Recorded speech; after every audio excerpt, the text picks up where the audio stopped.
അടുത്തായിട്ട് നമ്മൾ ഡിസ്കസ് ചെയ്യാൻ പോകുന്നത് ക്വസ്റ്റ്യൻ നമ്പർ 15 ആണ്. ഓക്കെ, സോ ഈ ക്വസ്റ്റ്യൻ നമ്മളോട് ചോദിച്ചിരിക്കുന്നത് from the chapter electro magnetic waves ആണ്. അതിൻ്റെ സബ് ടോപ്പിക് എന്ന് പറഞ്ഞാൽ equation of an electro magnetic wave. അതിനെ ബേസ് ചെയ്തിട്ടുള്ള ചോദ്യമാണ് നമ്മൾ ചോദിക്കുന്നത്. I repeat, equation of electro magnetic wave. Okay, now എന്താണ് ഈ ക്വസ്റ്റ്യൻ പറഞ്ഞിരിക്കുന്നത് നമുക്കൊന്ന് ശ്രദ്ധിക്കാം. ക്വസ്റ്റ്യൻ ഇങ്ങനെയാണ്: a plane electromagnetic wave of frequency 35 megahertz travels in free space along x direction. At a particular point in space and time, okay, capital E vector equals 9.6 volt per meter along j cap direction എന്ന് പറഞ്ഞിട്ടുണ്ട്. അങ്ങനെയാണെങ്കിൽ the value of magnetic field at this point എത്രയാണെന്നാണ് ചോദ്യം. ചോദ്യം പറയുന്നത് ഇങ്ങനെയാണ്: free സ്പേസിൽ ഒരു electro magnetic wave propagate ചെയ്ത് പോകുന്നു.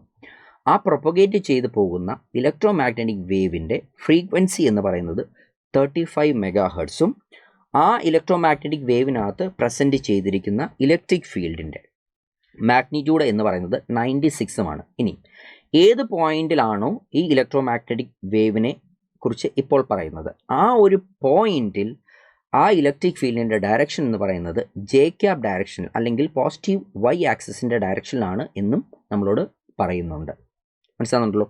അങ്ങനെയാണെങ്കിൽ ഏത് പോയിന്റിലാണോ electric field is equal to 9.6 volt per metre along J cap ആണെന്ന് പറഞ്ഞത്, അതേ പോയിന്റിലെ മാഗ്നറ്റിക് ഫീൽഡിനെ കുറിച്ചാണ് നമ്മളോട് ചോദിച്ചിരിക്കുന്നത്. അതായത് അതിൻ്റെ മാഗ്നിറ്റ്യൂഡ് നമ്മൾക്ക് പറയണം, അതുപോലെ തന്നെ അതിൻ്റെ ഡയറക്ഷനും നമ്മൾക്ക് കൃത്യമായിട്ട് പറയണം. സോ ആദ്യമേ നമ്മൾക്ക് മാഗ്നിറ്റ്യൂഡ് നോക്കാം, പിന്നീട് അതിൻ്റെ ഡയറക്ഷൻ നമുക്ക് നോക്കാം. ശരിയാണല്ലോ? സോ മാഗ്നിറ്റ്യൂഡ് കണ്ടുപിടിക്കാനായിട്ടുള്ള ശ്രമത്തിൽ നമ്മൾ ഫോളോ ചെയ്യേണ്ട റിലേഷൻ എന്താണ്?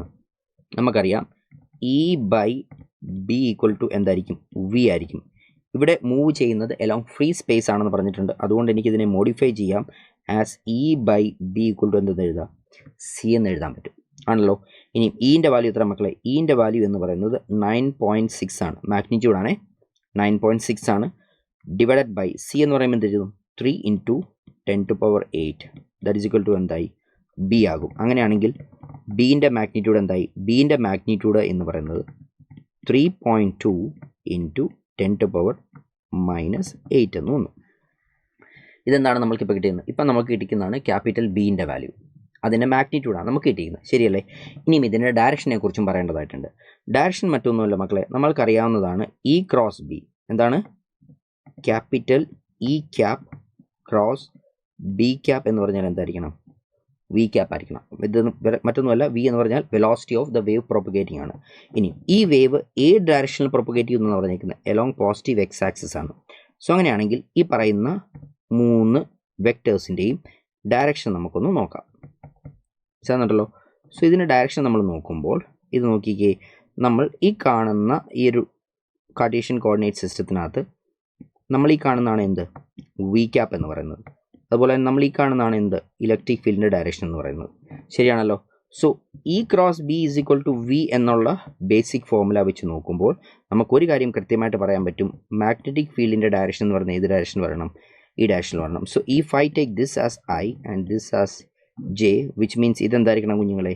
ഇതെന്ന് പറയുന്നത് കെ ക്യാപ്പ് ആയിരിക്കണം. സോ മാഗ്നറ്റിക് ഫീൽഡിൻ്റെ മാഗ്നിറ്റ്യൂഡ് നമ്മുടെ കയ്യിലുണ്ട്. എത്രയാണ്? 3.2 × 10⁸. ശരിയല്ലേ? ഡയറക്ഷനും വന്നു എലോങ് എങ്ങനെയായിരിക്കണം? കെ ക്യാപ്പ് എന്നുള്ളത്. സോ നമ്മൾക്ക് ഉറപ്പിക്കാം നമ്മുടെ ആൻസർ എന്ന് പറയുന്നത് ഓപ്ഷൻ 1 ആയിരിക്കും.